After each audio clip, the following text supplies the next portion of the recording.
Hey guys, so today I'm going to be doing a bracket video for my all-time favorite book, and I am putting all of my 5-star rated books into this bracket, and they're all going to fight against each other to see what book is my all-time favorite book. I have put off doing these types of videos forever because I feel like I overthink it way too much and I make it a bigger deal than it needs to be. Like, this is not a big deal. Like, it doesn't have to be a big deal. Like, we can just do this for fun and it's okay. So we're gonna do this. It's gonna be hard. I know it's gonna be really hard, but I'm gonna try it. I have some predictions on what might end up being my favorite, but we'll just have to see. I put all of my 5-star rated books into this bracket and they're gonna compete against each other. And this is actually gonna be fun too because there's a lot of books on this list that I have loved forever, but I haven't talked about in a really long time because I feel like sometimes I talk about a book once, like during a wrap up or something, but then I like never talk about them again. So this is gonna be a fun kind of like recap of all of my 5-star reads. So I think this is gonna be really fun. So sorry in advance if this video is really, really long too, by the way. I'm gonna try to do this as fast as I can. Like, we don't need huge spiels on everything, but let's go ahead and get started. Okay, so Then She Was Gone versus Lore Olympus. Okay, so for some of the graphic novels, I'm just doing like full series. I'm not doing like individual books because I feel like for graphic novel series, they all blend together. Like, I don't think of them as like one book, you know what I mean? It's like all the books. So I love Lore Olympus, and I'm definitely gonna be rereading it again. Then She Was Gone was really good. It had such a good twist in it. Even though I loved this book and it gave me a lot of feelings, Lore Olympus is one that's more like, I'm gonna reread again. Like, it brings me happiness when I read it. And it's one that I'm gonna reread again in the future. Like, I feel like with thrillers, once you read them once, like, you can't read them again. You know what I mean? Okay, Behind Her Eyes and Sold. So Behind Her Eyes actually was rated 4 stars, but this was in my books that I changed my ratings for. I actually changed Behind Her Eyes to 5 stars after I rated it 4 stars because the twist was so good in this one. Not very many twists just get me really, really good, and that one did, and I couldn't deny it, so I had to change it to 5 stars. But because it was 4, there were reasons I rated it 4, right? It's a little slow at times, and Sold is just like a good book. It's just a good book. It's dark, but I'm gonna have to give it to Sold. Come Closer or Girls at 17 Swan Street. Girls at 17 Swan Street was okay. It was a book about an eating disorder. And I remember the main character was a little older, which I appreciated because I feel like with eating disorder books, a lot of times they're a lot younger. But I feel like Come Closer was genuinely funner to read. Like, I couldn't put the book down. I was super, super into it. Okay, Whispers in the Roars and Seven Husbands. Oh, this one's hard.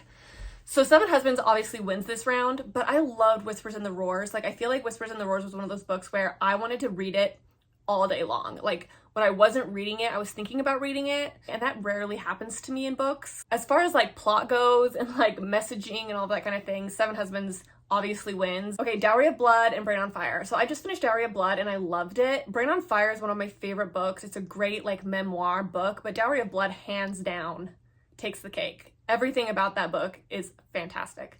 Heartstopper and Ocean at the End of the Lane. I like Heartstopper. I think it's a very important and needed graphic novel series, but I remember in like book 3, I kind of started like falling off.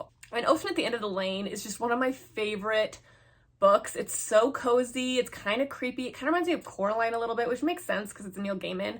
But The Ocean at the End of the Lane is just a good freaking book. If you've never read it, you need to read it.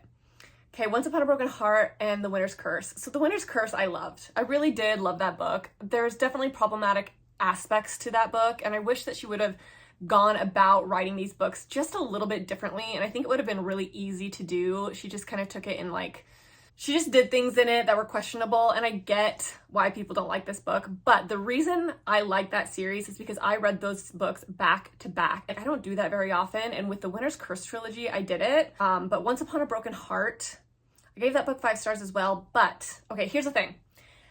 I loved Once Upon a Broken Heart, but I loved the Ballad of Never After better, which is the second book. So I'm gonna say The Winter's Curse, actually, for this one. I mean, I'm surprised, but because I like the second book better, I'm gonna pick the other one. Okay, Project Hail Mary and The Unhoneymooners. I like The Unhoneymooners, but it's definitely not my favorite romance of all time. But Andy Weir's Project Hail Mary definitely takes the cake on that one. It was just a better, more creative story. My Lovely Wife in the Psych Ward and In Order to Live. So these are both memoirs. So this is really good because I feel like sometimes you put 2 books together that just don't compete well together, like Elie Wiesel's Night versus like a YA contemporary. Like, you can't put those 2 books together. They're just so completely different that you just can't, they don't compete. but these do. But I'm gonna say this is easy. In Order to Live by Yeonmi Park. It's just better. It made me think. For One More Day by Mitch Albom. I read that a long time ago and I gave it 5 stars. I think I read that in like 2016. That was, I think, one of the first books I ever gave 5 stars to, which is crazy. And in The Push, This Is Easy. As much as I loved For One More Day, it's been so long since I read it, I don't really remember anything about it. I'm gonna say The Push. The Push I feel like is like a masterpiece. Because We Were Bad, OCD and a Girl Lost in Thought versus Some, 40 Tales from the Afterlives. I loved Because We Were Bad. So I feel like Because We Were Bad is very personal to me because I can relate, because I have been diagnosed with OCD, and so there's this very, very personal thing there. But Some, 40 Tales from the Afterlives, I feel like there's something about this book that made me think. Like, I love the reading process of this book, and I actually reread this book all the time. Like, I have it in my bathroom, so when I like forget my phone, that book is in my bathroom, and I read it all the time. This is a really hard choice, but I'm gonna say Some. Only because I reread it all the time. Okay, Daughter of the Burning City and Ink and Water. So Ink and Water is a graphic novel about eating disorder recovery. And Daughter of the Burning City is such an underrated book. Like, I tell people to read this book all the time. I love this book. And I feel like it's so underrated. No one reads it. Like, I feel like it's a book you've never read before. You know what I mean? So I'm gonna say Daughter of the Burning City. I loved Ink and Water, but I feel like graphic novels, as much as I love them, they don't compete well with regular novels because they lack a little bit of depth because they're so fast. So I often feel like novels beat out graphic novels a lot for that reason. But okay, My Story by Elizabeth Smart and then Illuminae. So My Story by Elizabeth Smart, I liked it, but the writing definitely was not the best. Illuminae is one of my favorite books. I love Aiden. The thing about Illuminae is I remember the first part of that book, I would say the first 100 pages. I remember I couldn't really get into it. And I was like, is this gonna be for me? Like, a lot of people say that. But once you kind of get past that 100-page mark, Illuminae is so good. I'm gonna go with Illuminae. Okay, Psychopath Test and Josh and Hazel's Guide to Not Dating. So I like the Psychopath Test. It's a very interesting book, but sometimes I think if I were to read that book now, would I give it 5 stars? Josh and Hazel's Guide to Not Dating, though, like, I remember when I read this book, I remember saying this. It's the type of book that reminds me why I love reading. And I feel like when you find those books that reminds you why you love reading, those books just have a special place. So I'm gonna have to go with Josh and Hazel's because I love that book. I want to reread that book actually soon. Okay, Finding Freedom and 438 Days. So both of these are memoirs, so these compete really well together. Finding Freedom is a really, really good book. It's like a prison memoir. And then 438 Days is about a man that was lost at sea for 438 days. And it was so flippin' fascinating. But I'm gonna have to go with 438 Days because I think it stuck with me longer. And I was kind of just blown away by it. So I'm gonna go with that one. Okay, Bunny and Quiet Girl in a Noisy World. So Quiet Girl in a Noisy World is a graphic novel. And I actually reread this all the time as well. It's also in my bathroom. But Bunny, as relatable as Quiet Girl is, Bunny is just more thought-provoking. I think that Mona Awad did such a good job with Bunny, and I just fell in love with like the way her mind worked in that book, so I'm gonna have to go with Bunny. Okay, so This Is How I Disappear, which is a graphic novel, and Dark Matter. So I love This Is How I Disappear. It is a really, really good graphic novel, probably one of my favorite graphic novels I've ever read. It is such a needed book. But Dark Matter is always going to be a fave for me. This book is literally my personality, or it was my personality for a long time. Like, I talked about Dark Matter so much on my channel. Like, I can't deny that that's one of my faves. Okay, Recursion or Bloodwater Paint. So Bloodwater Paint was amazing. The prose in that book were so good. I mean, it's a dark story. It's a sad story. But Recursion, I loved Recursion. I really, really did. It was such a good, thought-provoking read, and I can't deny the fact that Blake Crouch blew my mind. He always blows my mind. So I have to pick Recursion. Being Lolita, which is it's kind of like My Dark Vanessa, but like a true story. So it's like a memoir that's similar to My Dark Vanessa. And then The Dyslexic Advantage. So I loved Being Lolita. I thought it was really, really good. And if you loved My Dark Vanessa, I would recommend Being Lolita. But I can't deny that The Dyslexic Advantage is such an important read, and it's fascinating. Like, even if you're not dyslexic or don't know anybody with dyslexia, it's still such an interesting read. And it took me so long to read The Dyslexic Advantage. Like, people told me to read it a million times, and I'm like, I don't want to read it. Finally, I listened to the audiobook, and I'm like, this is so good, and this is so interesting. So I'm gonna say Dyslexic Advantage because it's such an important book. Verity or The Speed of Falling Objects. So I liked Verity. Verity is dark. The Speed of Falling Objects is a YA, but it tackles some really interesting concepts. Like, I think it kind of tackles like parent-child relationships, anxiety, boundaries. There's just such good topics in The Speed of Falling Objects. But I feel like Verity can be kind of like just your typical thriller. And I'm gonna say The Speed of Falling Objects, which is surprising. The Wicked Deep and Intensity. So I read Intensity a long time ago. It's like a suspense. And I like suspense, but The Wicked Deep is just vibes. And it's me to a T. Like, the romance in that book was great. Like, I love the atmosphere, the setting. Like, I just fell into that book, I remember. And as intense as Intensity was, and as good as it was, The Wicked Deep just feels more like me. Okay, so The Wicked Deep versus Strange to the Dreamer. I picked that way too fast. But Strange to the Dreamer, I think. That was hard. I can't believe I picked that so fast. Something in me knew it was Strange to the Dreamer, but Strange to the Dreamer is such a masterpiece of a book. I feel like I enjoyed the reading process of Wicked Deep more, but my appreciation for Strange to the Dreamer is, I think, a little bit higher because it's just a masterpiece. It's literal a work of art, and I love Laszlo. He's one of my favorite characters in fiction, and I can't deny the fact that Laszlo takes the cake. Okay, Winter Song and Part of Your World. So Winter Song is one of those books where I don't think I would give it 5 stars now. You know, but it was the first romantasy book I ever read. It was the first fantasy book I ever read, which is saying a lot because I've read a lot of fantasy and romantasy now, but it was like the book that got me into it. And I think any book that I would have read at that time that was romance fantasy, I would have loved. Like, I would have been like, oh my God, this is everything. And that happened to be Winter Song, but I don't think it's actually probably a 5-star book. But Abby Jimenez, Part of Your World, one of my favorite romances of all time. Like, it easily goes to that book. Okay, Wasted by Myra Hornbacher. I read that in like 2006. It's a memoir about anorexia and bulimia, and as much as I loved that book at the time and it helped me, I don't remember it very well. And Vicious, like Victor Vale, is one of my favorite characters also in fiction. I love him, and I loved Vicious. And I still think about Vicious a lot, so I'm gonna say it's Vicious. Humans of New York and Stolen. Okay, so Humans of New York is a great book. It's a coffee table book. Like, it's one of those thick coffee table books. And I read that entire thing, and I still read it. That's another book I keep in my bathroom. And I reread that book all the time. But Stolen, I really liked what Lucy Christopher tried to do with Stolen. And I think it was really well done. It kind of tackles like Stockholm Syndrome, but in a way where it kind of like teaches you, or shows you, I should say, how Stockholm Syndrome happens. And I remember when I read this book, I was like, I get it. Like, how could you fall in love with your captor, really? But this shows like a really, really, really realistic story about that actually happening, and you understand it as a reader. And I think that that would be so hard to do, and she really did it in this, because I understood how the main character fell in love with her captor, even though he was a piece of crap. You know what I mean? Okay, so We Were Liars versus You Were There Too. So We Were Liars, that's one of those books where I really liked it when I read it because it was a quick, crazy book with like a really, really weird ending. Was it like the best book I ever read? Probably not, but it was like really fun at the time. But You Were There Too, I think, was more creative. And I can really respect an author that can come up with a really creative storyline. And so I'm gonna pick You Were There Too because I just like creativity when it comes to books. Okay, When Breath Becomes Air or Serpent and Dove. Okay, so Serpent and Dove was good. I love that book, but I hated the second book with like a passion. So I'm not gonna pick Serpent and Dove only because I'm bitter that the second book was so bad.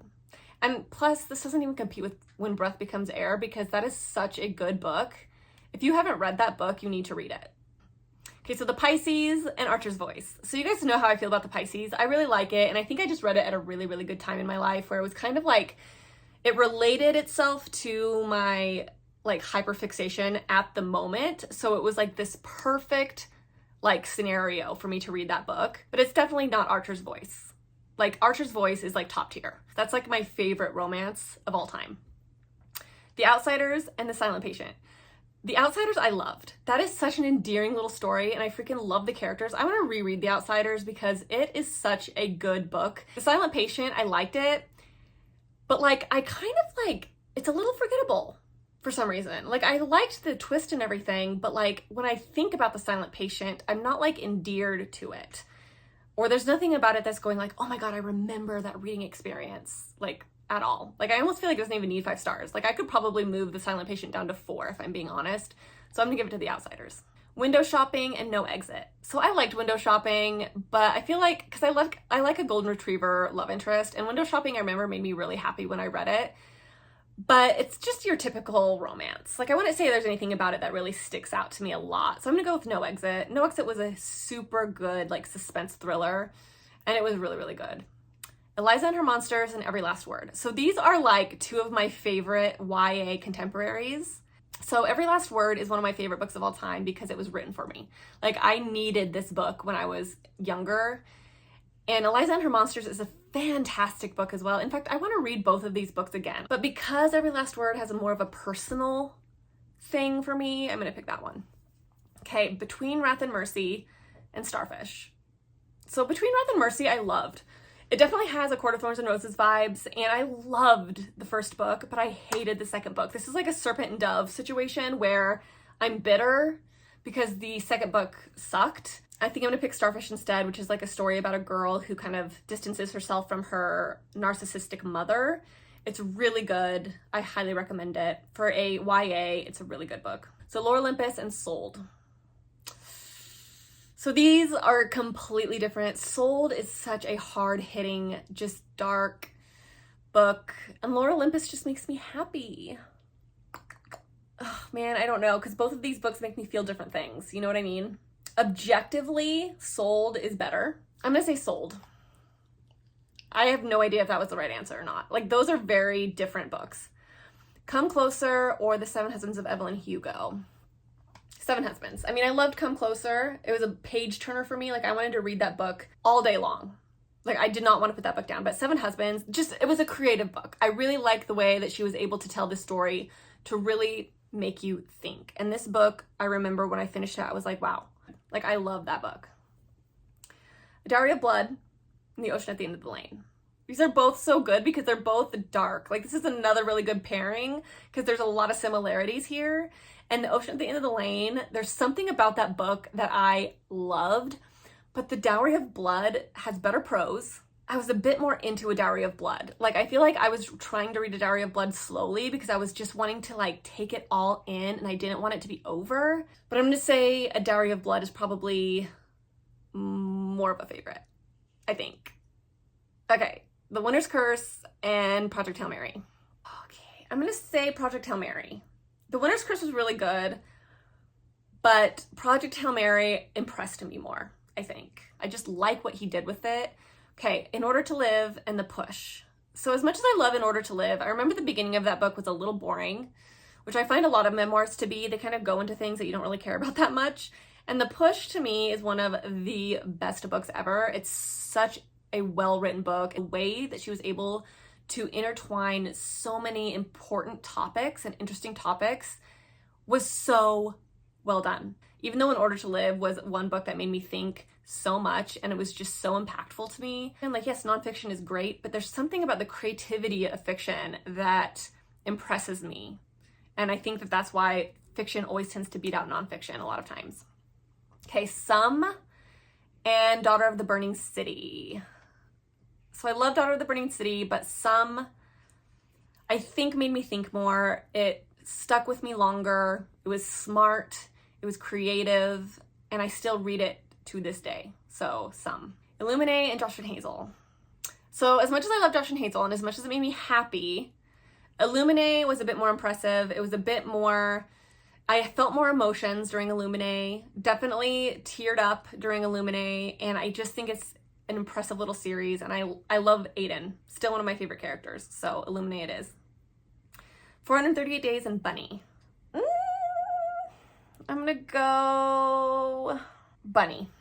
Again, this is another one of those things. Fiction is more impressive to me. Like, don't get me wrong, 438 Days was like so interesting. But there was something about Bunny that just the way that she tied this world together, she left you thinking and questioning, and you can't help but go online and like research everyone's theories. There's just something really fun about Bunny. Dark Matter and Recursion. Really? My two favorite Blake Crouches. Okay, so this is actually pretty easy for me because Dark Matter definitely blew my mind more than Recursion. I think they're both phenomenal books. And honestly, I think Recursion is probably a bit more complicated. Like, I feel like Recursion was probably more difficult for him to write. but I liked Dark Matter better. And I feel like Dark Matter at the time blew my mind more. So I'm gonna go with Dark Matter. The Dyslexic Advantage and The Speed of Falling Objects. Okay, so these are so different. Like, I feel like it's hard to compare these two because they're just not the same type of book. But I'm gonna go with The Dyslexic Advantage simply for what it is. Okay, Abby Jimenez and Vicious. Oh, I'm gonna say, oh, I love Vicious so much. I love that book, but enjoyability definitely goes to a part of your world. Like, I really enjoyed Vicious, but I think there were definitely parts in Vicious that I remember feeling like it lagged a little bit. So I'm gonna say Part of Your World, even though I freaking love Vicious. Like, that's a really hard decision. Okay, Stolen and You Were There Too. Stolen was really well done. Really interesting concept, but I feel like You Were There Too. I'm gonna go Stolen. I'm gonna go Stolen. There's something about Stolen, I was really impressed by that. When Breath Becomes Air and Archer's Voice. The Outsiders, No Exit. Oh, I love The Outsiders, but I feel like No Exit was just a bit more suspenseful. It kept my attention more. As much as I love The Outsiders characters and felt so endeared to that book, I'm gonna say No Exit. Every Last Word and Starfish. Every Last Word. Starfish was good, but I related personally more to Every Last Word. Sold and Evelyn Hugo. Evelyn Hugo. I love Sold, but it's much darker than Evelyn Hugo. Evelyn Hugo definitely was more enjoyable and I think a little bit more creative, which, like I said, I appreciate that. A Dowry of Blood. Dowry of Blood, hands down. Just the prose in that book, man. Oh, I loved it so much. The Push and Some. The Push. The Push. As much as I love Some, The Push is like a full story. Illuminae and Bunny. Ooh, this is hard. Okay, I'm gonna go Illuminae, and the only reason I say that is because I remember during Bunny, I felt a little bit like, what the heck is going on? I think she did such a good job with it, but I do remember at times being kind of like, what the frick? You know what I mean? But I think Illuminae. Dark Matter, Dyslexic Advantage. Love you, Dyslexic Advantage, and thank you for all you did for me, but Dark Matter, I loved it. Do I think Dark Matter is the perfect book, by the way? No. I don't. I think there's plot holes in it. There's definitely elements that, you know, he maybe could have done a little bit better, but still, I freaking love that book. Strange the Dreamer and Part of Your World. This is hard because I like these for different reasons. Strange the Dreamer, I liked because I think it's a masterpiece. I love Laszlo, like the way that she wrote that book, but it is slow. And Part of Your World was like, it just made me happy. Loved that couple. I was so freaking invested in this couple. But Part of Your World is not my favorite. I would say Archer's Voice beats Part of Your World for romance. So because of that, because I know Part of Your World isn't my favorite romance, I'm gonna go with Strange the Dreamer. Stolen and Archer's Voice. Archer's Voice. I feel like anything that goes up against Archer's Voice is like a given. No Exit and Every Last Word. Every Last Word. Again, personal preference. I don't think that would be the case for everyone. The Seven Husbands of Evelyn Hugo and A Dowry of Blood. Oh my god. This one is so hard. Oh my god, what do I pick? These are both so good. Eeny, meeny, miny, moe. I'm gonna say Dowry of Blood because of the prose.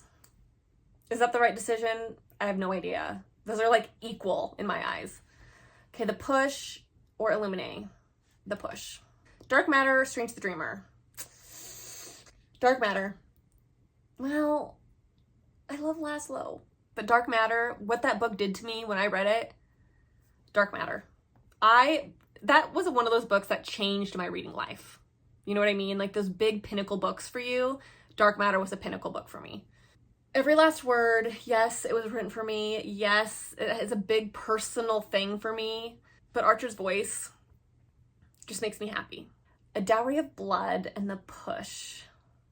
Oh man, why do I do this to myself? This was a horrible idea. Remember, Kara?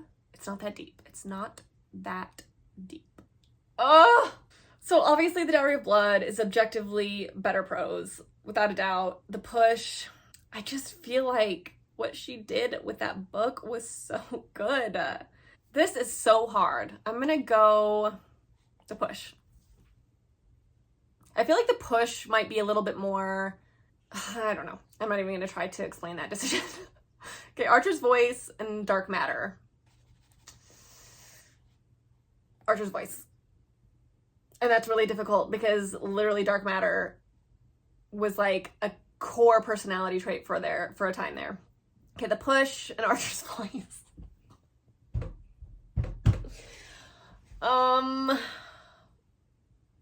Archer's Voice. Okay, so now we're going to the other side. It Happened One Summer and Death Note.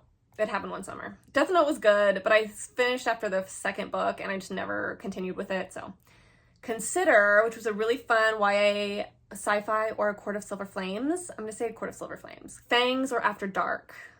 So I didn't read After Dark. Like, I read that book in like 2007 or 8.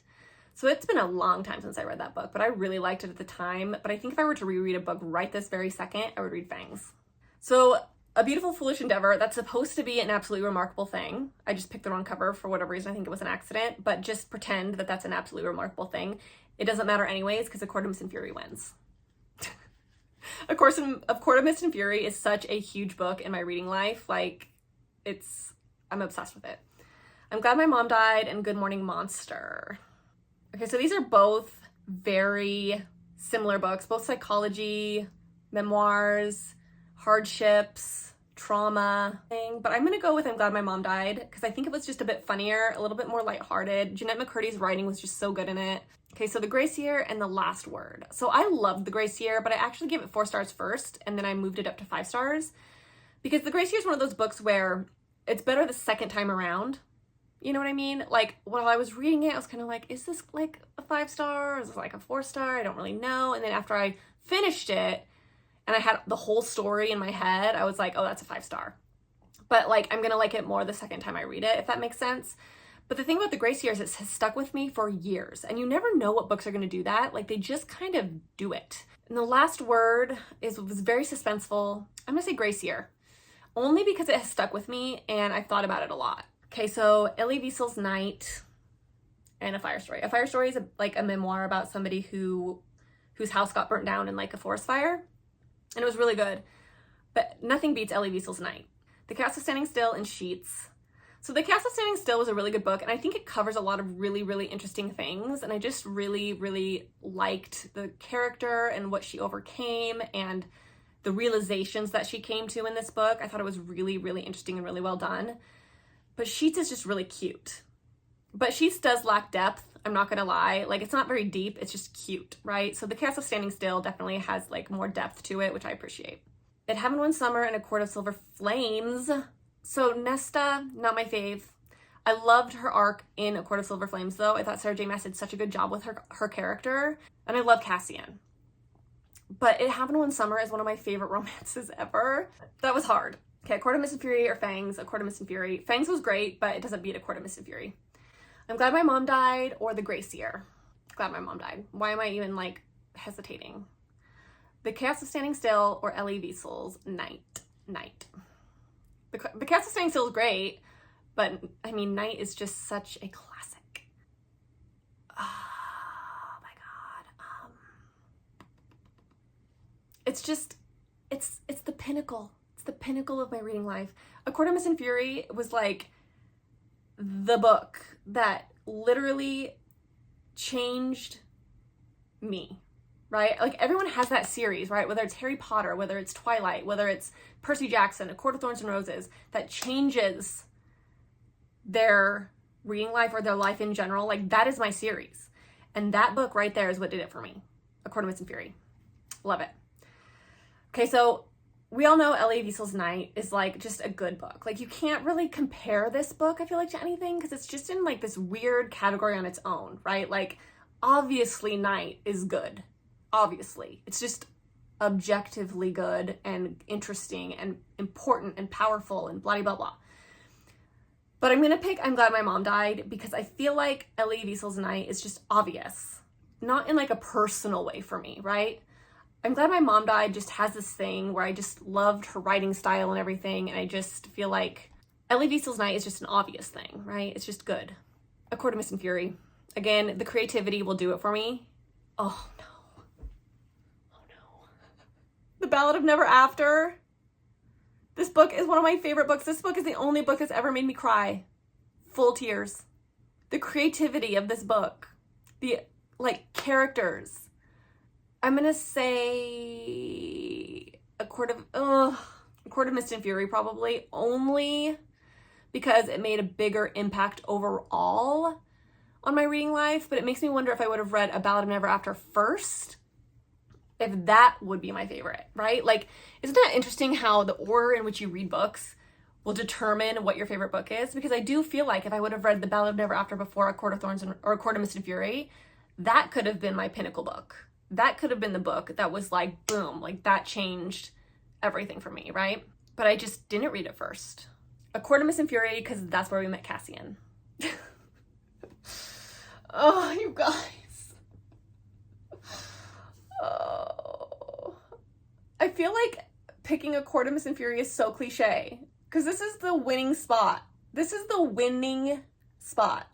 And I feel like if I pick A Court of Mist and Fury, it's so cliche. Like, am I that person that picks A Court of Mist and Fury for my favorite book of all time? I know objectively I've read books that I really, really like that might have better prose or might be more impactful or might be more this or might be more that. And like I feel like there's books that I have read that are just like, I would be like more proud to say that's my favorite book of all time.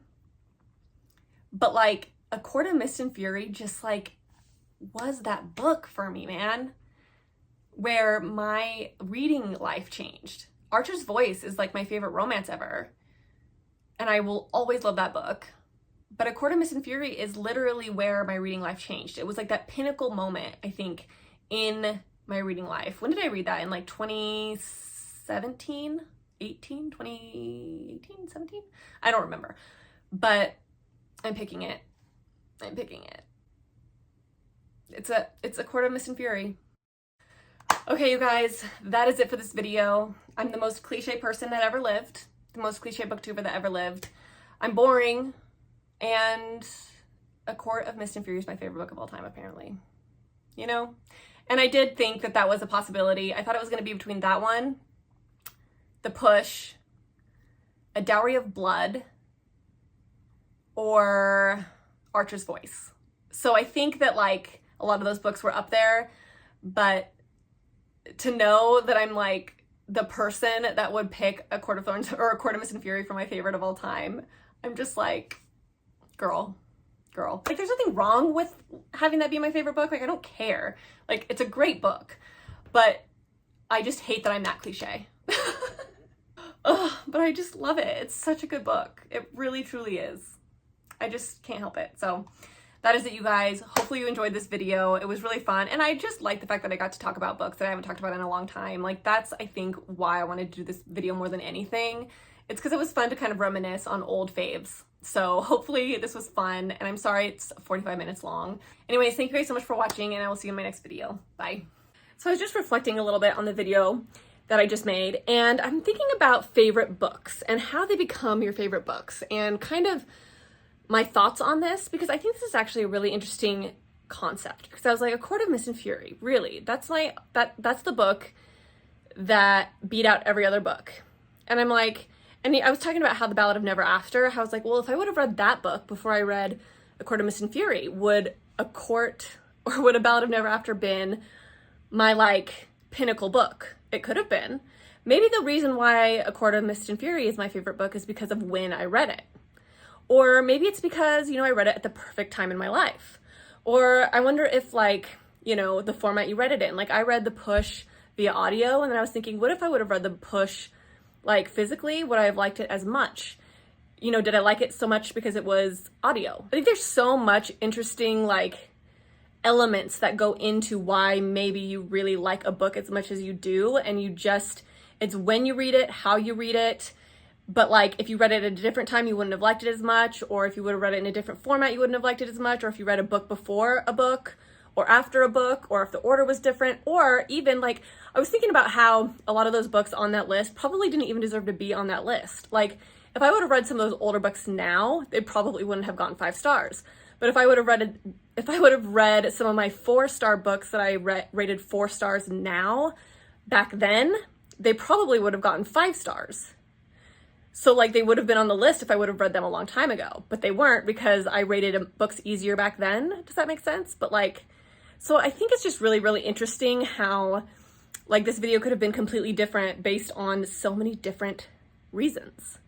But just the way that my book order has gone throughout my life and the way that I have read them and my rating style and all of that stuff just makes such a difference in how much you like books.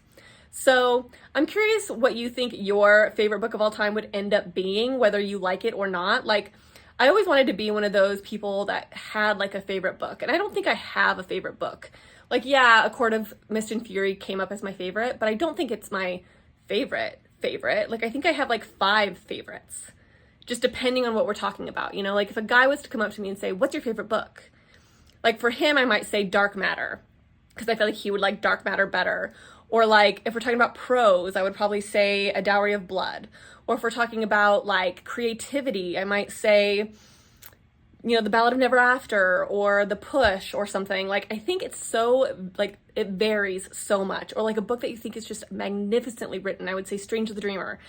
And I think that like, sometimes we get so hung up on having a favorite book. Like, this book is my favorite, that we forget like you don't have to have a favorite. Like, you can have 5 favorites. And I think I'm more of like a 5 favorite person than a single favorite person, because it's just too, like, there's just too many variables. You know what I mean? So this was just a really interesting experiment, and I was just thinking a lot about like favorites and how we come to that conclusion and why we feel like we have to have one favorite book, you know? But yeah, I actually think it would be kind of interesting too to reread some of these books again. Like if I read all 5, like the top 5, so like A Court of Mist and Fury, Archer's Voice, The Push, A Dowry of Blood, and what's one of the other ones that were probably on that list? Archer's Voice, did I say that one already? So like the top 5 favorites, would I have rated those different? Like if I read The Push and A Court of Thorns and Roses, would I like A Court of Thorns and Roses as much as I remember liking it? Is it as good the second time as it is the first time? If I reread The Push, would I be like as shocked by it? Would I think it was as good as I thought it was? Or would I think it was better? I don't know. Like, that would be a really interesting thing, reading all of these books a second time around and then redoing this video, because I'm curious if I would like A Court of Mist and Fury as much as I think that I do in my head the second time around, or if it just hit right when I read it the first time, you know? I don't know. Just interesting thoughts. So anyways, hopefully you guys like this video, and I will see you guys in my next one.